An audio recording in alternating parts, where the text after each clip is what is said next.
Hi guys, எல்லாரும் எப்படி இருக்கீங்க? நல்லா இருக்கீங்கன்னு நம்புறேன். நம்ம வாழ்க்கையில நாங்க அடையிற மிகப்பெரிய தோல்வி என்ன தெரியுமா? ரொம்ப நாளாவே நாங்க முட்டாளாக்கப்பட்டுட்டு இருக்கோம், ரொம்ப நாளாவே நாங்க கோலையா வாழ்ந்துட்டு இருக்கோம் அப்படிங்கிற விஷயம் தெரியாமலேயே இருந்துட்டு ரொம்ப பெரிய ஒரு மோசமான தோல்வியின் பின்னரோ, ஆழமான பழிவாங்குதல் பின்னரோ, மிகப்பெரிய ஏமாற்றத்துக்கு பிறகோ நாங்க இவ்வளவு நாளும் முட்டாளாக்கப்பட்டிருக்கோம் அப்படிங்கிற விஷயம் தெரிய வரும்போது, அப்போதான் நாங்க வாழ்க்கையிலேயே மிக மோசமான தோல்வியை சந்திக்கிற தருணம். அப்போ நாங்க உணரக்கூடிய வழிய யாராலும் வார்த்தைகளால கூட சொல்லிட முடியாது. இந்த மாதிரி விஷயங்களை யாரும் சொல்லி கொடுக்க மாட்டாங்க. இந்த வீடியோல உங்களை அறியாமலே உங்களை கோலையாக்கக்கூடிய செயல்கள் பத்தி தான் பார்க்க போறோம். அந்த செயல்கள்ல ஒண்ணு கூட உங்க வாழ்க்கையில இருந்தா கூட நீங்க கோலையாகிட்டு இருக்கீங்க, நீங்க முட்டாளாக்கப்பட்டுட்டு இருக்கீங்க அப்படிங்கிற விஷயம் உண்மை. சோ தயவு செஞ்சு வீடியோவை முழுமையா பாருங்க. இந்த செயல்கள்ல ஏதாவது ஒண்ணு உங்க வாழ்க்கையில இருந்தா கூட தெரிஞ்சுக்கோங்க. அப்படி இருக்குன்னா அதுல இருந்து வெளியே வாங்க. வீடியோக்குள்ள போறதுக்கு முன்னாடி மறக்காம நம்ம சேனலை சப்ஸ்கிரைப் பண்ணிடுங்க. இது ரிச் எட் 25. நான் உங்க ருக்ஷி. ஓகே காய்ஸ், அடுத்தவங்க உங்களை தவறா பேசுறாங்க, அடுத்தவங்க உங்களை ஹர்ட் பண்றாங்க அப்படின்னு சொல்லிட்டு கவலைப்பட்டுட்டு உட்கார்ந்துட்டு இருக்கிற பர்சன்ல ஒருத்தனா நீங்க. அப்போ உங்களை கோலையாக்கிட்டு இருக்கிற முதலாவது விஷயம் அதுதான். உங்களை தவறா பேசுறவங்கள்ட்ட இருந்தோ, உங்களை காயப்படுத்துறவங்கள்ட்ட இருந்தோ வாரது வெறும் வார்த்தைகள் மட்டும்தான். அதுக்கு யார் தெரியுமா சக்தி கொடுக்கறாங்க? அதுக்கு யார் தெரியுமா வேல்யூ கொடுக்கறாங்க? நீங்க தான் அந்த வார்த்தைகளுக்கு சக்தி கொடுக்கறது. அவங்க சொல்ற வெறும் வார்த்தைகளை உயிர் கொடுக்கறதே நீங்க தான். அதுக்காக ரியாக்ட் பண்ணி, அதுக்காக கவலைப்பட்டு, அதை நம்பி, அதுக்காக அவங்க சொல்ற வெறும் வார்த்தைகளுக்காக ரியாக்ட் பண்ணி, அதுக்காக கவலைப்பட்டு, அதை நம்பி, அதுக்காக வருத்தப்படுறீங்கன்னா என்ன அர்த்தம் தெரியுமா? அதுதான் உண்மைன்னு அர்த்தம். அப்படி உண்மை இல்லாத ஒரு விஷயத்துக்காக நீங்க ஒருபோதும் கவலைப்பட போறது இல்ல. அப்ப அந்த விஷயத்த உண்மையாக்குறதும் பொய் ஆக்குறதும் உங்ககிட்டதான் இருக்கு. சோ புரிஞ்சுக்கோங்க, யாரு தப்பா பேசினாலும், எந்த விமர்சனங்கள் வந்தாலும் வார்த்தைகளுக்கு வேல்யூ கொடுக்கணுமா இல்லையா அப்படிங்கிற விஷயத்த முடிவு பண்ண போறது நீங்க. சோ முடிவு பண்ணிக்கோங்க. இன்னும் அதுக்கு ரியாக்ட் பண்ணிட்டு கோலையாவே இருந்துட்டு இருக்க போறீங்களா, அப்படி இல்ல உங்களை மாத்திக்க போறீங்களா அப்படின்னு. இரண்டாவது விஷயம், கஷ்டமான சூழ்நிலைகளையும் எதிர்மறையான பீப்புள்ஸையும் பார்த்து பயப்படுற ஆளா நீங்க? உங்களை அறியாமலே நீங்க கோலையாகிட்டு இருக்கீங்க. நான் என்னோட வீடியோஸ்ல இது அடிக்கடி சொல்ற விஷயம். சூழ்நிலைகள் மட்டும்தான், பிரச்சனைகள் மட்டும்தான். எப்ப ஒருத்தர் பிரச்சனைகளா மட்டுமே பார்க்க ஆரம்பிக்கிறாங்களோ அப்போதான் அவங்க வெற்றி நோக்கி பயணிக்கிறாங்க என்று அர்த்தம். அப்படி இல்லாம எந்த சின்ன கஷ்டமான சூழ்நிலைகளுக்கும் யாராவது ஒருத்தங்க எதிர்மறையா பேசிட்டாங்க அப்படிங்கிறதுக்காகவும் உடைஞ்சு போயிட்டு அதை பத்தி திங்ஸ் பண்ணி தன்னுடைய மனநிலையை குழப்பிக்கக்கூடிய ஒருத்தரை நீங்க இருந்தா உஷாராகிக்கோங்க. உங்க வாழ்க்கை இன்னும் பிரச்சனைகளை நோக்கி மட்டும்தான் போகும். அப்படியான மனநிலையில இருந்து மாற ட்ரை பண்ணுங்க. மாற்றுவதற்கான நிறைய முயற்சிகள் பத்தி நாங்க பேசியிருக்கோம். மூன்றாவது விஷயம், யாரெல்லாம் உங்களுடைய நேரத்தை உங்களுடைய வாழ்க்கையின் வளர்ச்சிக்கு சம்பந்தம் இல்லாத விஷயங்களை செலவழிச்சிட்டு இருக்கீங்களோ அந்த நேரம் உங்களை கோலையாக்கிட்டு இருக்கு. சோசியல் மீடியா பார்த்துட்டு, ஃப்ரெண்ட்ஸோட ஊர் சுத்திட்டு, மத்தவங்களை பத்தி புறம் பேசிட்டு, இந்த மாதிரி வாழ்க்கைக்கு இர்ரிலவென்ட்டான, வாழ்க்கையின் வெற்றிக்கோ வளர்ச்சிக்கோ எந்த வகையிலும் உதவாத விஷயங்களை இன்னைக்கு நீங்க பண்ணிட்டு இருக்கீங்களா? இதெல்லாம் பண்ணிட்டு இருக்கிற ஒவ்வொரு நொடியும் நீங்க மனசுல வச்சுக்கோங்க. நீங்க பின்னோக்கி போயிட்டு இருக்கீங்க, நீங்க கோலையாக்கப்பட்டு இருக்கீங்க. உங்களுடைய வாழ்க்கையின் வளர்ச்சியில இருந்தும் வெற்றியில இருந்தும் நீங்க ரொம்ப தூரமாகிட்டு இருக்கீங்கிற விஷயத்த மட்டும் மனசுல வச்சுக்கோங்க. இது யாரையும் ஹர்ட் பண்றதுக்காகவோ கஷ்டப்படுத்துறதுக்காகவோ சொல்லப்படுற விஷயம் இல்ல. உண்மைய புரிஞ்சுக்கணும் அப்படிங்கிறதுக்காக சொல்லப்படுற விஷயம். இந்த மாதிரி விஷயங்கள் உண்மையிலே உங்க வாழ்க்கையில இருக்கா இல்லையான்னு யோசிச்சு பாருங்க. அப்படி இருக்குன்னா இன்னைக்கு உங்க வாழ்க்கையின் நிலைமை பத்தி கம்பேர் பண்ணுங்க. நான் பேசுவது உண்மையா பொய்யா அப்படிங்கிற விஷயம் உங்களுக்கு புரிய வரும். அப்படி உண்மைன்னு நினைச்சீங்கன்னா எதெல்லாம் உங்க வாழ்க்கையில இருக்கு, எதெல்லாம் நீங்க உங்க வாழ்க்கையில இருந்து மாத்திக்க போறீங்க அப்படின்னு கமெண்ட் பண்ணுங்க. ஏன்னா அது வீடியோ பாக்குற மத்தவங்களுக்கும் ஒரு பெரிய மாற்றத்துக்கான வாய்ப்பு கொடுக்கும் இல்லையா? நான்காவது விஷயம், மோட்டிவேஷனல் வீடியோ பாக்குறது. என்னமா நீ மோட்டிவேஷனல் வீடியோ பண்ணிட்டு அந்த வீடியோவை பார்க்க வேற சொல்லிட்டு அதெல்லாம் பாக்குறதுனால கோலை ஆகிட்டு இருக்கோம் அப்படின்னு வேற சொல்ற. என்ன நீ எங்களை சீட் பண்றியா அப்படின்னு நீங்க கேக்குறது எனக்கு புரியுது. அப்படியெல்லாம் இல்லைங்க. நான் என்னன்னு சொல்றேன், கொஞ்சம் பொறுமையா கேளுங்க. மோட்டிவேஷனல் வீடியோ பாக்குறதுல 2 கேட்டகரி இருக்குங்க. எந்த முயற்சிகளும் பண்ணாம வாழ்க்கைய ஒரு விரக்தியோட பாக்குறவங்க, சக்சஸ் அடைய முடியல அப்படிங்கிற மன வருத்தத்தோட இருக்கிறவங்க, அந்த கவலைய போக்குறதுக்காக, அந்த கவலையில இருந்து கொஞ்ச நேரம் ஆறுதல் கொடுக்கறதுக்காக, அந்த கவலையில இருந்தும் சிந்தனையில இருந்தும் வெளியே வாரத்துக்காக மோட்டிவேஷனல் வீடியோ பார்ப்பாங்க. இந்த கேட்டகரி ரொம்ப ஆபத்தானது.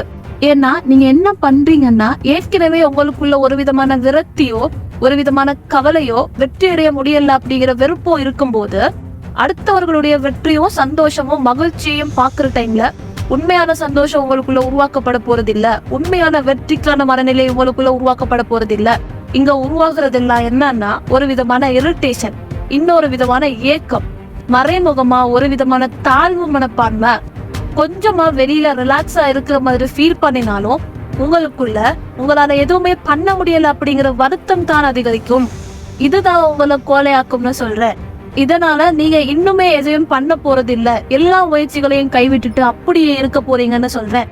இன்னொரு கேட்டகரி இருக்கு தெரியுமா, அவங்களுக்குள்ள அவங்க மனசுலேயே உண்மையிலேயே வெற்றி அடையணும் அப்படிங்கிற வேட்கை இருக்கும். வாழ்க்கைய மாற்றத்துக்கான நிறைய முயற்சிகள் பண்ணிட்டு இருப்பாங்க, மனசு தெளிவா இருக்கும், அவங்க ஆள் மனசுலேயே ஒரு மிகப்பெரிய உடைக்க முடியாத நம்பிக்கை இருக்கும். இவங்களுடைய மனசுல ஏற்கனவே மோட்டிவேஷன் இருக்கும். இவங்க மோட்டிவேஷன் வீடியோ பார்க்கும்போது, அடுத்தவர்களுடைய வெற்றியை பார்க்கும்போது, அடுத்தவர்களுடைய சந்தோஷங்களை பார்க்கும்போது என்ன ஆகும் தெரியுமா, உண்மையிலேயே அவங்க அந்த இடத்துல இருக்கிற மாதிரி ஃபீல் பண்ணுவாங்க, அவங்க அந்த வெற்றி அடைஞ்ச மாதிரி ஃபீல் பண்ணுவாங்க, அவங்களுக்கான சந்தோஷம் அதுன்னு உணர்வாங்க. இதுதான் வெற்றியை உருவாக்கக்கூடிய மனநிலை. இந்த மாதிரியான உணர்வுகளோட மோட்டிவேஷன் வீடியோ பாக்குறவங்களுக்கு தான் வெற்றி நிச்சயம். சோ நீங்களே முடிவு பண்ணிக்கோங்க, நீங்க எந்த கேட்டகரி அப்படின்னு. நீங்க யாரா இருந்துட்டு மோட்டிவேஷன் வீடியோ பாக்குறீங்க அப்படிங்கறதுல ரொம்ப தெளிவா இருக்கணும். மோட்டிவேஷனல் வீடியோ பாக்குறேன்ற பேர்ல இன்னும் வாழ்க்கைய கிரிட்டிக்கல் சிச்சுவேஷனுக்கு உட்படுத்திடக்கூடாது. 5வது விஷயம், நீங்க ஒவ்வொரு நாளுடைய பண தேவைகளை நிறைவேற்றத்துக்காக ஓடிட்டு இருக்கீங்களா? அந்த மாதம் உழைத்து அந்த மாத செலவுகளை மட்டும் பார்த்துட்டு இருக்கீங்களா? அப்போ நீங்க கோலை ஆகிட்டு இருக்கீங்க. அந்த சூழ்நிலை உங்களை கோலை ஆக்கிட்டு இருக்குன்னு அர்த்தம். பணத்தை பத்தி யோசிக்காத, பணத்தை பத்தி பயமில்லாத வாழ்க்கையை வாழணும் அப்படின்னா இன்னைக்கு உங்களுடைய தேவைகளை பத்தி மட்டும் சிந்திச்சா போதாது. இன்னைக்கு சாப்பிடறதுக்கு, இன்னைக்கு ரூம் ரெண்ட் கொடுக்கறதுக்கு இன்னைய செலவுகளை மட்டும் யோசிச்சா போதாது.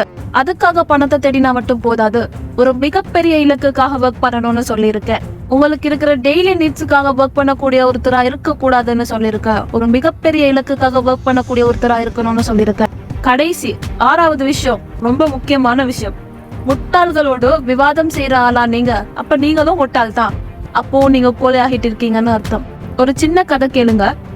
சிறுத்தையும் கழுதையும் 2 பேரும் பேசிட்டு இருக்கும்போது நிலத்தை பார்த்துட்டு கழுதை சொல்லிச்சான் புல் நீல நிறம்னு. அதுக்கு சிறுத்தை சொல்லிச்சான் இல்ல புல் பச்சை நிறம்னு. இல்ல 2 பேருக்குள்ளேயும் விவாதம் அதிகரிச்சிச்சு. கழுதை சொல்லிச்சு இல்ல புல் நீல நிறமே தான். அதுக்கு சிறுத்தை சொல்லிச்சு இல்ல புல் பச்சை நிறம் தான், எனக்கு நல்லா தெரியும். அதுக்கு கழுதை உனக்கு தெரியுமா, நீ ஒரு கோலை, உனக்கு தெரியாது, புல் நீல நிறம் தான் அப்படின்னு சொல்லி சிரிச்சுட்டு நக்கல் அடிச்சுட்டு கிண்டல் அடிச்சுட்டே சொல்லிச்சான். அதுக்கு சிரித்த இல்ல புல் பச்சை நிறம், எனக்கு நல்ல தெளிவா தெரியும் அப்படின்னு சொல்லிச்சான். கழுதை தன்னுடைய விவாதத்தை விடவே இல்ல, புல் நீல நிறம் அப்படிங்கிற விஷயத்திலேயே தெளிவா இருந்துச்சு. சரி, இப்ப இந்த விவாதத்தை முடிவுக்கு கொண்டு வரணுமே. கழுதை சொல்லிச்சான் நான் சொல்றதானே நம்புறேன் இல்ல, சரி காட்டுடைய ராஜா சிங்கத்துக்கிட்ட போயிட்டு கேட்கலாம் புல் என்ன நிறம்னு. அவங்க சொல்லுவாங்க தானே, அப்போ நீ நம்புவ அப்படின்னு சொல்லி காட்டு ராஜா கிட்ட முடிவு கேட்கறதுக்கு 2 பேரும் போனாங்க. அங்க போயிட்டு சிறுத்தை சொல்லிச்சா ராஜா இப்படி நானும் கழுதையும் பேசிட்டு இருந்தோம். அந்த டைம்ல கழுதை சொல்லிச்சு புல் நீல நிறம்னு. நான் சொன்னேன் புல் பச்சை நிறம்னு. எது உண்மை, புல் பச்சை நிறமா நீல நிறமா அப்படிங்கிற விஷயத்த நீங்க சொல்லுங்க, நீங்க சொல்லி கழுதைக்கு புரிய வைங்க அப்படின்னு சொல்லி கேட்டுச்சா. அதுக்கு காட்டு ராஜா சிங்கம் என்ன சொல்லிச்சு தெரியுமா, புல் நீல நிறம் தான், கழுதை சொன்னதுதான் சரி அப்படின்னு சொல்லிட்டு உனக்கு தவறான பதில் பேசினதுக்காக, தவறான விவாதத்துல ஈடுபட்டதுக்காக ஒரு நாள் ஃபுல்லா எந்த விலங்குகளோட நீ இன்னைக்கு பேசக்கூடாது அப்படிங்கிற பனிஷ்மெண்ட்டும் கொடுத்துச்சான். கழுதைக்கு ஒரே ஹாப்பி, ஒரே ஜாலி, நான் சொன்னதுதான் கரெக்ட் அப்படின்ட்டு அது போயிடுச்சான். சிறுத்தை சிங்கத்துக்கிட்ட கேட்டுச்சா என்ன ராஜா புல் பச்சை நிறம் தானே, ஏன் இப்படி சொன்னீங்க, அதை விட எனக்கு பனிஷ்மெண்ட் வேற கொடுத்தீங்க. அதுக்கு காட்டு ராஜா சொல்லிச்சா நீ எவ்வளவு பெரிய ஆளு, நீ எவ்வளவு பெரிய அறிவாளி, முட்டாள்தனமான ஒரு விவாதத்தை புல் பச்சை நிறம்னு உனக்கு தெரியாதா? இந்த மாதிரி ஒரு விஷயத்துக்காக முட்டாள்தனமா அதுகிட்ட போயிட்டு நீ விவாதம் பண்ணினதே தப்பு. அது நீல நிறம்னு சொல்லும் போது ஆமா நீல நிறம் தான் அப்படின்னு சொல்லிட்டு நீ போய் இருந்திருக்கணும். அது விவாதம் பண்ணது மட்டும் இல்லாம அந்த விவாதத்தை எனக்கிட்ட வேற எடுத்துட்டு வந்து கேட்ட இல்லையா, அதுக்கான பனிஷ்மெண்ட் தான் இது. அப்புறம் சிறுத்தை தனது முட்டாள்தனத்தை எண்ணி ராஜா கிட்ட மன்னிப்பு கேட்டுட்டு அந்த விடத்தை விட்டு கிளம்பிடுச்சான். இந்த மாதிரி தான் நிறைய பேருடைய வாழ்க்கை இருக்கு. சில முட்டாள்தனமான விவாதங்களுக்குள்ள நீங்க போகாதீங்க.